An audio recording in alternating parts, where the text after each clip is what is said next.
आज की वीडियो में हम दो ऐसे अर्बन लीजेंड्स के बारे में जानेंगे जो आज भी किसी नाइटमेयर से कम नहीं है। पर उससे पहले हमें यह जानना होगा कि आखिर अर्बन लीजेंड होता क्या है। अगर सिंपल लैंग्वेज में बताऊं तो अर्बन लीजेंड एक तरह के कैरेक्टर या फिर ऐसी प्लेसेस होती है जो किसी न किसी की स्टोरीज में एक हॉरर का रूप ले लेती है। ऐसे ही दो अर्बन लीजेंड से आज मैं आपकी पहचान कराने वाला हूँ।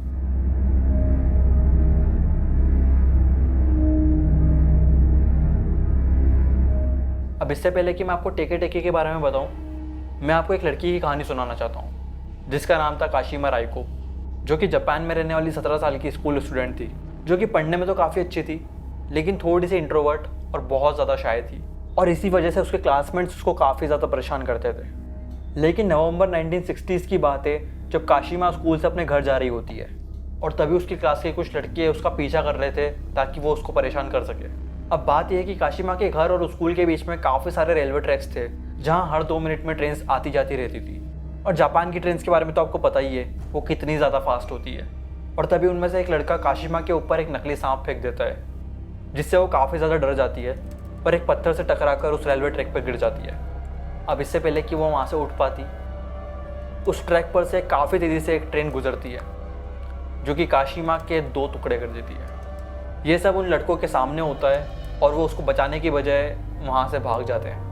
काशिमा के 2 टुकड़े हो गए थे बीचों बीच में से, बट उसके बावजूद वो जिंदा थी और हेल्प की पुकार लगा रही थी अपनी अपर बॉडी से, बट उसकी कोई हेल्प करने नहीं आता और ऐसी तड़प तड़प के उसकी डेथ हो जाती है।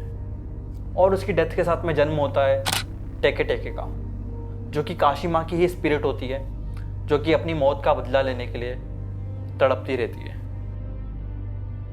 कहा जाता है कि उस टाइम पर जापान के हर रेलवे ट्रैक पर टेके टेके घूमती रहती थी और वो अपने आप को लोगों से कुछ ऐसे छुपा लेती थी जिससे उसकी लोअर बॉडी ना दिखे, क्योंकि वो थी ही नहीं। फॉर एग्जाम्पल वो खिड़की के पीछे छुप जाती थी जिससे उसका सिर्फ अपर बॉडी दिख पाए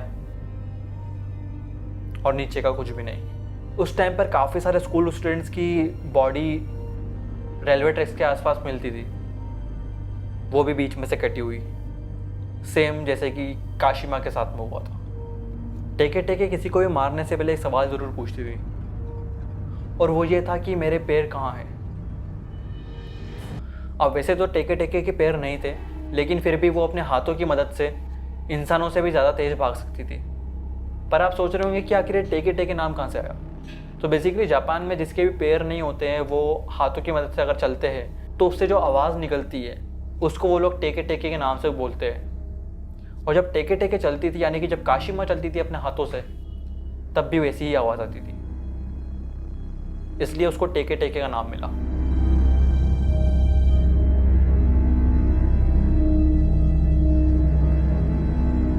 कुछ दिनों पहले मैंने अपनी नाइटमेयर सीरीज़ के एक एपिसोड में ला llorona के बारे में बताया था।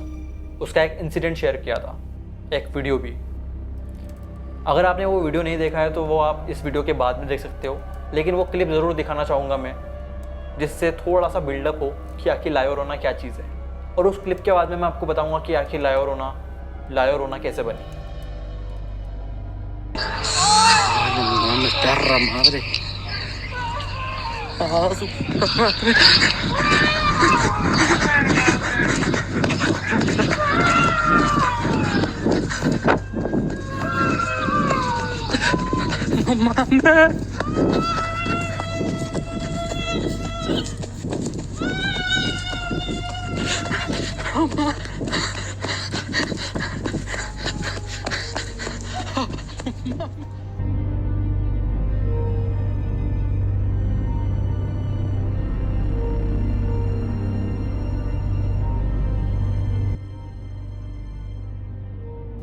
इस क्लिप में जो आपने अजीब सा फिगर देखा वो ला llorona थी, बट ला llorona बनने से पहले उसका नाम था मारिया।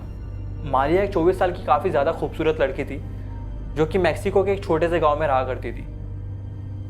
मारिया का अपना इस फैमिली में कोई भी नहीं था, एक तरह से वो अनाथ थी और वो अपने दम पर इंडिपेंडेंटली रहा करती थी। वहीं वो फाइनेंशियली भी इतनी स्ट्रांग नहीं थी। बट एक दिन बहुत अमीर आदमी की नज़र मारिया पे पड़ती है और वो उससे पहली बार में ही अट्रैक्ट हो जाता है और सीधा जाकर मारिया के घर पर मारिया से शादी की बात करता है। मनी मन मारिया को भी वो पसंद था, इसलिए उसने शादी के लिए हाँ कर दी थी। कुछ ही टाइम बाद उनकी शादी हो जाती है और 2 बच्चे भी। मारिया काफ़ी शानो शौकत से रहा करती थी। बट इसका एक कॉन्स भी था। उसका हस्बैंड या वो जो आदमी था वो अपने काम के सिलसिले में काफ़ी टाइम तक मारिया से दूर रहता था, शहर के बाहर रहता था, जो कि मारिया को बिल्कुल पसंद नहीं आ रहा था। और एक बार जब वो आदमी काम के सिलसिले में बाहर गया तो वो 3 महीने तक मारिया के पास नहीं आया। और शायद इस बार वो आने भी नहीं वाला था, क्योंकि जब मारिया को ये पता चलता है कि उसके हस्बैंड ने एक दूसरी शादी कर ली है एक दूसरी लड़की से, मारिया काफ़ी ज़्यादा रोने लगती है और बहुत दिनों तक वो खाना भी नहीं खाती है और सिर्फ रोती रहती है। साथ ही उसका गुस्सा इस कदर बढ़ जाता है कि वो घर के सारे सामान तोड़ने लगती है।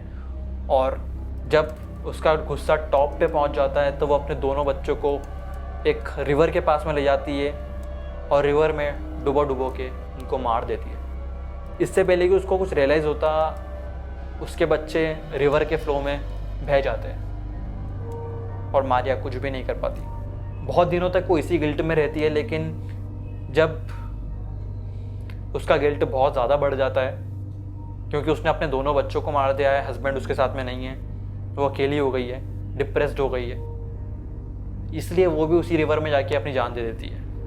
और उसकी इसी गलती की वजह से और इसी गिल्ट की वजह से मारिया को कभी मुक्ति नहीं मिल पाती। वो आज भी मैक्सिको की काफ़ी सारी रिवर्स, समुंदर और लेक्स के आसपास अपने बच्चों को ढूंढ रही है। और ऐसे में अगर उसको कोई बच्चा दिख जाए तो वो उस बच्चे को लेकर पानी में चले जाती थी। Rinsing.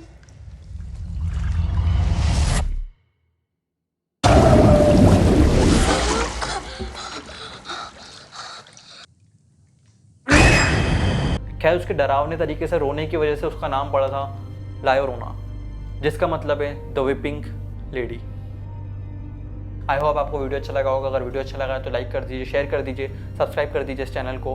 और अगर आपने हमारी नाइटमेयर सीरीज़ नहीं देखी है तो वो आप यहाँ पर क्लिक करके देख सकते हो।